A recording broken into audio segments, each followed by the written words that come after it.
존경받던 목회자가 은퇴를 하면서 남긴 참회 안목을 되새긴 분당의료교회 이찬수 목사의 과거 메시지가 다시금 회자되고 있습니다. 이 목회자는 은퇴를 하면서 자기 목회 기간을 되돌아봤을 때 하나님 앞에서 참여할 것이 있다며 5가지 항목을 열거했는데, 이 목사는 그 중에서도 한 가지 항목에 주목했습니다. 그것은 의도하지는 않았지만 목회하는 동안 자신의 부주의한 말과 경솔한 행동으로 성도들의 마음을 섭섭하게 했던 소소한 일상의 모든 부덕들을 참여한다는 내용이었는데요. 이 목사는 이것을 프린트해서 반복해서 읽고 또 읽으면서 자신을 되돌아보는 시간을 가졌다고 밝혔습니다. 다음과 같은 메시지였습니다. 최근에 존경받던 한 목사님이 이제 교회를 은퇴하게 되셨습니다. 이분이 은퇴하시면서 이제 자기 목회 기간을 되돌아보니까 참 하나님 앞에서 참회하는 5가지가 있더라. 그것을 제가 어느 기사를 본 적이 있습니다. 물론 이분이 이제 겸손하셔서 그렇게 참회를 하셨지만, 그러나 목회자인 입장에서 저는 그것을 프린트해가지고 반복해서 읽고 또 읽으면서 저를 되돌아보는 그런 시간을 가졌었습니다.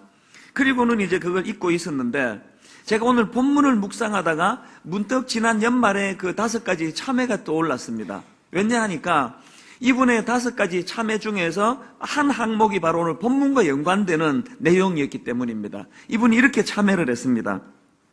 의도하지는 않았지만 목회하는 동안 나 자신의 부주의한 말과 경솔한 행동으로 성도들의 마음을 섭섭하게 했던 소소한 일상의 모든 부덕들을 참회합니다. 아마 이 대목은 이 목사님뿐만 아니고 저나 모든 목회자들이 다 마음의 부담을 갖고 있는 부분이라 생각합니다. 왜냐하니까 우리 목회자들은 말을 많이 하다가 보니까 말로서 상처를 주고 말로서 실수하는 일이 많기 때문에 그렇습니다. 잠언 10장 19절에도 보니까 말이 많으면 허물을 면하기 어려우나 이렇게 말씀하고 있고요.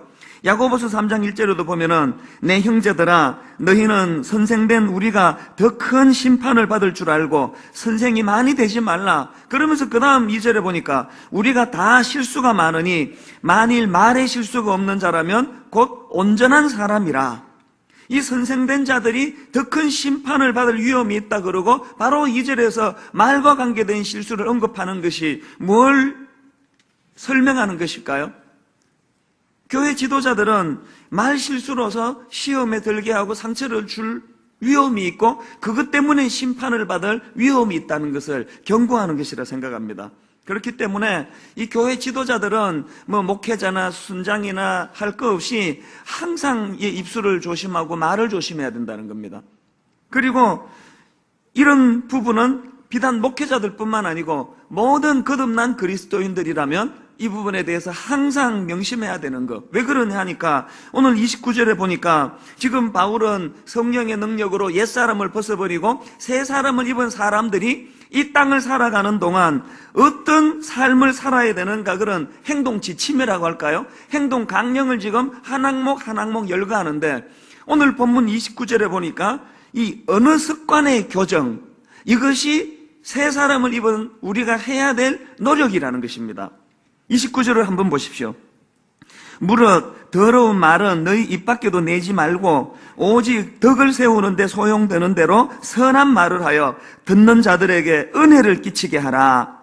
사실 이 그리스도인들의 영성과 관련해가지고 그 사람이 사용하는 언어 문제는 생각보다 중요한 문제입니다. 왜냐하니까 그 사람이 사용하는 그 언어가 바로 그 사람의 행동을 규정짓기 때문입니다.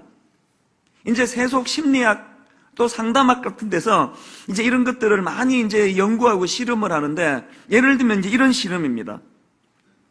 피실험자를 이제 2그룹으로 나눕니다. 그리고는 한 그룹에게는 무슨 이제 실험을 하는가 하면은 이 난폭한 단어들, 예를 들면은 뭐 공격적, 또 무례한, 또 친밀하다, 이런 난폭한 단어들을 쭉 열거해 놓고는 이 단어를 조합해가지고 문장을 만들라는 그런 과제를 내줍니다.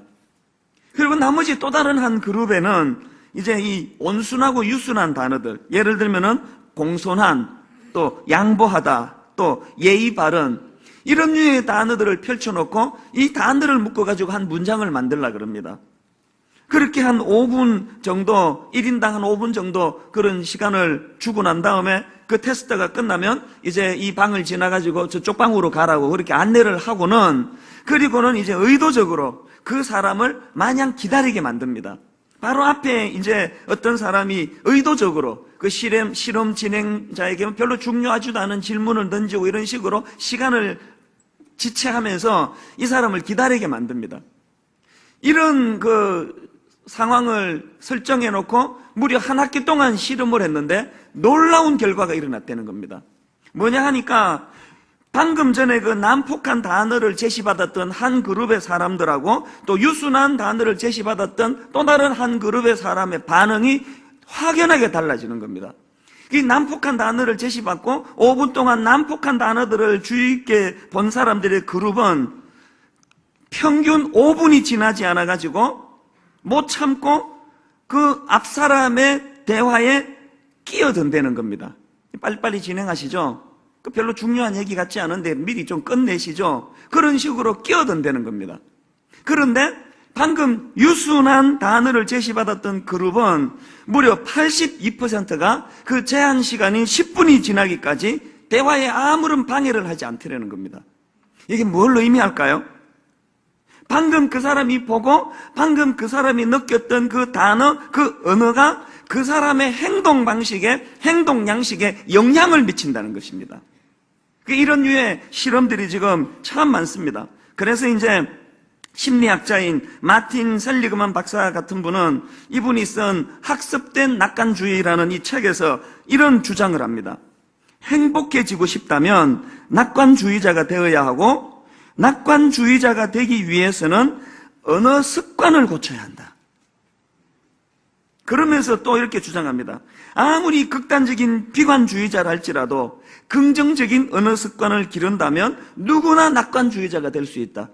사실 성품의 문제도 많습니다. 타고나기를 좀 삐딱하게 타고나고 타고나기를 그 부정적이고 비관적으로 타고나는 사람도 있고 어릴 때 교육받기를 자꾸 이렇게 부정적인 데 익숙해가지고 그렇게 그 비관주의자들이 많은데 이걸 치료하는 것은 언어가 낙관주의로 바뀌는 거라는 겁니다.